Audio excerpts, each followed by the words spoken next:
But out of these two men who were standing at the back of him, one had a small pot which was placed on the ground, and he had another pot, and that another pot he held in his hand, which contained water, and at the bottom of that pot there was a small hole through which water could dip and just fall down in the other pot on the ground, making a noise that the blood of the man is falling down from the nerve that was to be split up open, and blood. You see, that noise gave him an impression that his blood was falling out. So another man was standing there, had something like a pencil or pen, anything, not even a sharp instrument. Say just say a pencil. And now exactly at 12 o'clock, you see, these three scientists gave him an impression now that your nerve near your neck will be split open, and you will hear that your blood is falling down in drops in a pot. You will hear the sound. And this running of the blood will take away your life, and you will die. You will die very painlessly. So that man got the impression that this is really a fact, and that impression was so strong on him that the scientist said, look here, now it is 12 o'clock, we begin. And that man at the back of him started scratching his somewhere near the neck. It was not split open, no blood was taken up. At that very moment, another man let loose the hole with his finger, and drop after drop of that water started falling in another pot on the ground. And said, look here, now you are being bled. You are being bled to death. There was another doctor standing nearby holding his pulse. And every time, you see, the scientist at the back said that your blood is falling down, and you can hear every drop falling in the pot, and this is, we are bleeding you to death. And just as he went on, in a few minutes, you see, the doctor was examining his pulse. His pulse went low and low, low and low. Eventually, the man died on the spot. And no physical harm was done to this man at all. So imagine the strength of that impression which was given to this man played havoc with his body, with his life. It took away his life. That is all. Is this an actual experiment that was done? You see, whether the story is real or not real, or whether it is true or untrue, we have to take the moral out of it. That impression is very strong if it is contacted, nurtured by the man all along his life. It becomes something very real for that man. Either he suffers or enjoys out of that impression. And after all, it's an impression. In like manner, the impressions that we have been carrying all our through all our previous lives, you see, has involved us into Maya. We have falsely identified ourselves with the body, looking upon the body as a reality. The unpublished book I saw when Baba was writing, and I remember having read only 2 pages of it, and I really do not remember what I had read. It is as back as about 43 years. And the rest of all the contents of the book were never shown to me. I was not expected to read it. But I definitely remember Baba sitting over there and writing the book every day. That is what. Well, that God speaks to the unpublished book that you're talking about. No, I'm talking about the unpublished book. God speaks is already published. Under what conditions that book will be published? Well, I really do not know. All that I can say, after looking for the book so much, at so many places, that it may have been entrusted to somebody by Baba with an instructions to be brought out at the proper time. So, all we can do is to wait, watch and see. Someone told me if you read a page of the book, you'd go crazy. Have you ever read that? Probably the man who said was crazy.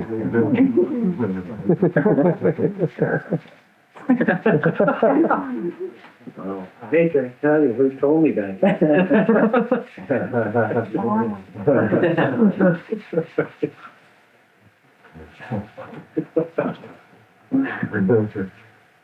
But were you present when Baba dictated God's speech? No, Mayorji says he was present when he used to dictate God's speech. Well, that's a little bit about.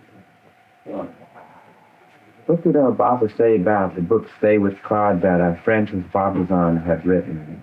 And under what instruction did Francis write that? Like, was he on a fast or anything at that particular time? What has fast got to do anything there? Whatever the instructions from Baba were there, the fact was there that Baba asked him to write the book and he wrote it. And Baba may have given him some points, or he may have taken down some points from Baba's other literature. And it took quite a while for him to write that book. And it was all under the instructions and guidance of Baba. Just as the Wayfarers also adopted had written? Yes. Baba had asked Donkin to just write the whole account of all his tours and travels. And the explanations about different God-mad men that Donkin has written there in the beginning of the book, of course, was also the points were given by Baba. Yes, that was very helpful. And very helpful and very understanding and very clear and very good English. Yes. That's an amazing piece of work, that book, The Wayfarer. No doubt about it. Their message, he was Mr. K.J. Dastur, and he was the first man, I think, who ever introduced the Baba magazine. And yes, about that incident, he claimed himself his seat reserved in front of Baba. I did not know anything about it at all. I just came from my home. I used to go on a motorcycle every evening on the top of the hill. And then I just happened to sit in front of Baba. So this man comes and tells me, this is my seat, you get away from it. I said, why should I do not know. There is a lot of room, you can sit anywhere. He got very much perturbed. Then I went and talked to him afterwards. Baba asked me to just go and talk to him nicely and make up for whatever you told him. And it was all right. Can I ask you some questions about Baba's life? Well,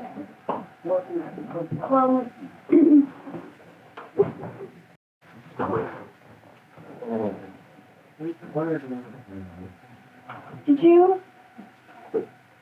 you feel Baba's love sometimes like grace on you, or did you feel Baba's love kind of all the time? Or did you feel like sometimes that Baba's love like grace on you, and then sometimes your mind was taken away from Baba and you couldn't feel Baba's love? What do you think Baba's love? It is just, it was very natural.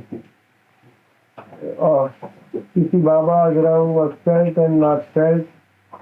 It all depended on my mood of the time. Okay.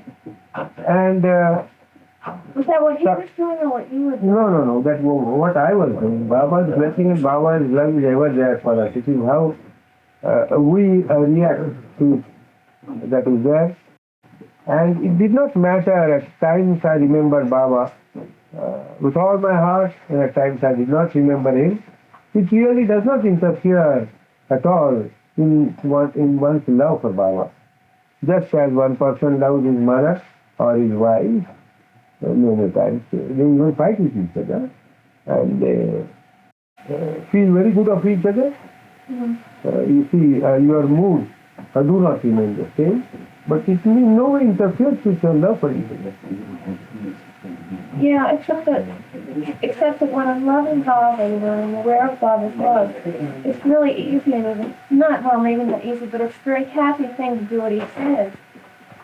But then, if I don't feel Baba's love, and if I'm in some kind of mood, then I feel as though I'm really falling because I'm not sure whether I'm doing what you want. No, that is an impression. There is no falling or rising at all.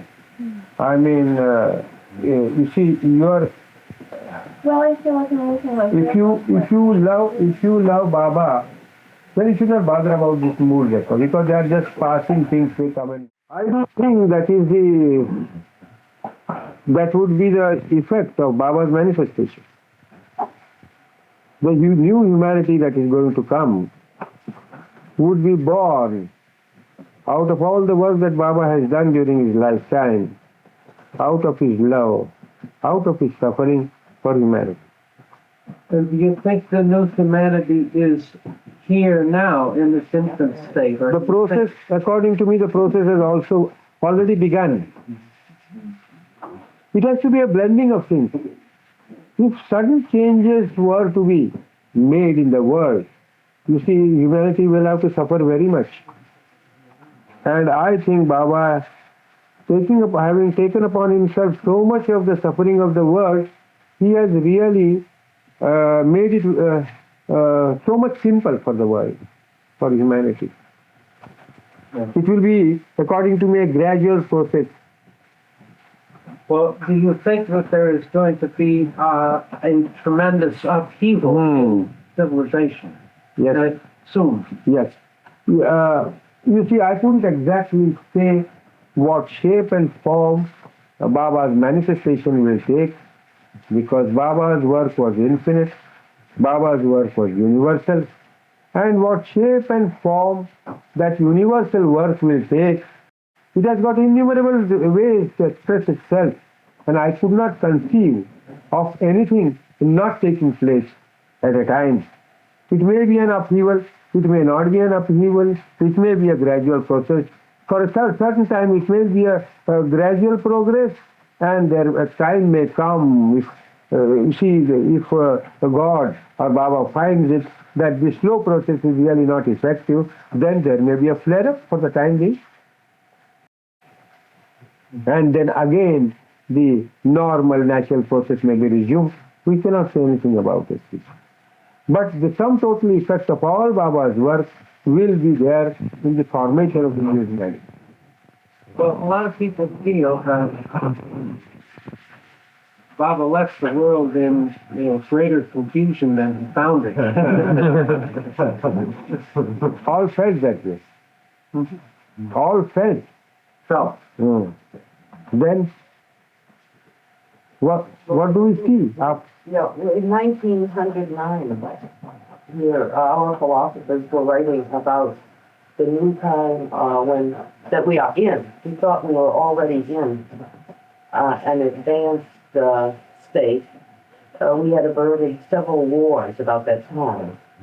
The Russian Boer War was decided by arbitration, for instance. A Russo-Japanese War. Yes, yes. And we were heralding the new age of reason, a new age of reason. And then in this is what we were talking about, 1914, Meher Baba was 1913. 14 to 18. Meher Baba was got realized.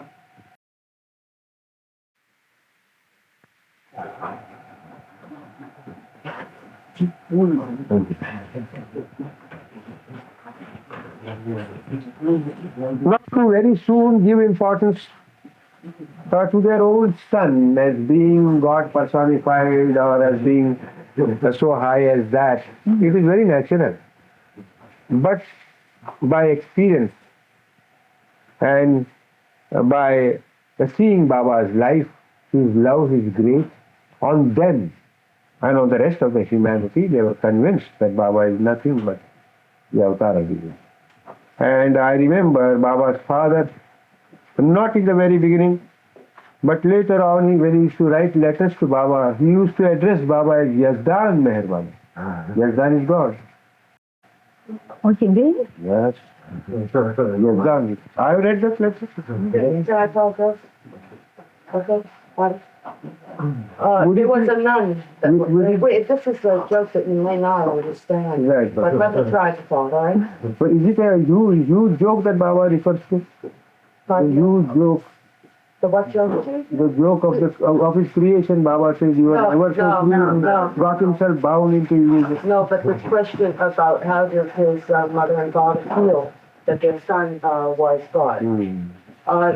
There's a story that they find in the United States of a nun who was.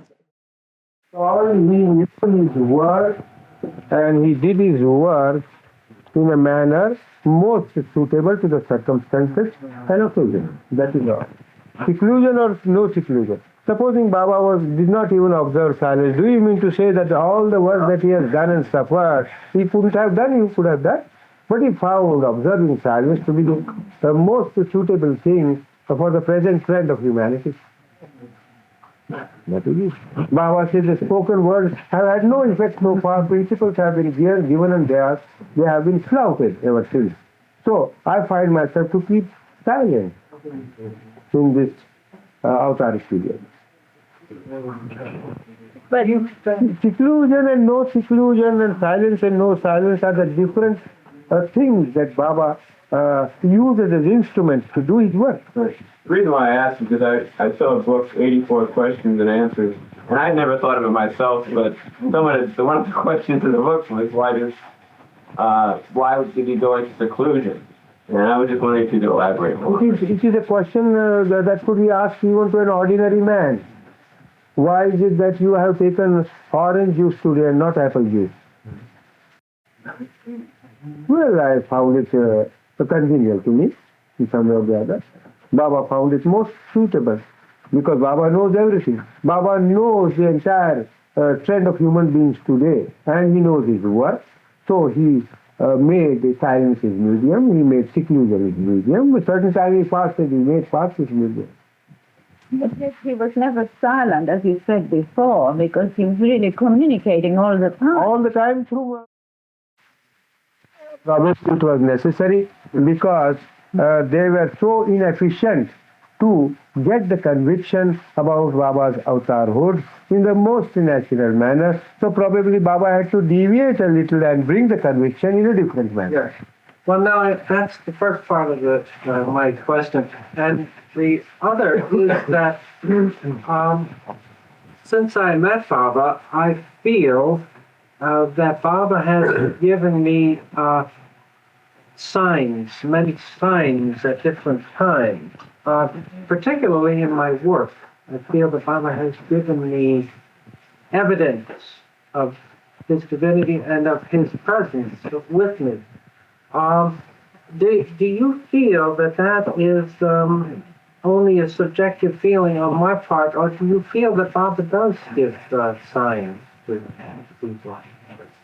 If he wants a certain work to be done through somebody, then definitely he would do. There is such a thing also as a subjective feeling. But if Baba has in mind to get a certain work done through somebody, as through you, about his paintings, which you do so beautifully well, in spite of the handicap of your sight, it's really wonderful. I think in your case, Baba has on his own given you that. Yes. I have felt very, very definitely that Baba has made signs through my painting. And, but I don't want to feel that I'm just fooling myself. Where you should draw the line? Why should you think that way at all? Because it is not only, you cannot ascribe it to your personal subjective feeling, because it is not only the feeling, but it is coming out through your actions in the form of beautiful pictures and paintings which have a great likeness to Baba himself, his face, his body. I could not conceive of such a thing at all with the handicap of sight that you have got, my dear. I have seen painters having the full eyesight.